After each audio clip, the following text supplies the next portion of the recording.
અને આપ જો રાજ્ય ઇન્ડિયા ન્યૂઝ ગુજરાતના મહત્વના સમાચારને વિસ્તારથી વાત કરીએ તો અમરેલી જિલ્લાના બગસરા શહેરમાં રાષ્ટ્રીય સ્વયંસેવક સંઘના શતાબ્દી વર્ષ નિમિત્તે સ્વામિનારાયણ મંદિર ખાતે વિરાટ હિન્દુ સંમેલનનું આયોજન કરવામાં આવ્યું હતું।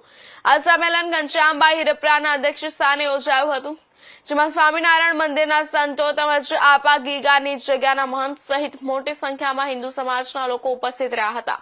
સંમેલનમાં નિલેશભાઈ ગોલ પ્રાંત સંયોજક હિન્દુ જાગરણ મંચ દ્વારા માર્ગદર્શન આપવામાં આવ્યું હતું।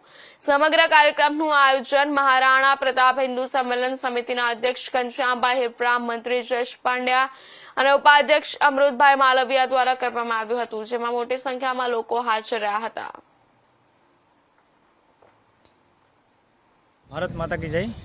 રાષ્ટ્રીય સ્વયંસેવક સંઘના શતાબ્દી વર્ષ નિમિત્તે જે પંચ પરિવર્તનનો વિષય લઈ અને અલગ અલગ બગસરા નગરની 4 વસ્તીની અંદર આ ચોથી વસ્તીની અંદર હિન્દુ સંમેલન, વિરાટ હિન્દુ સંમેલન ગોઠવવામાં આવ્યું છે।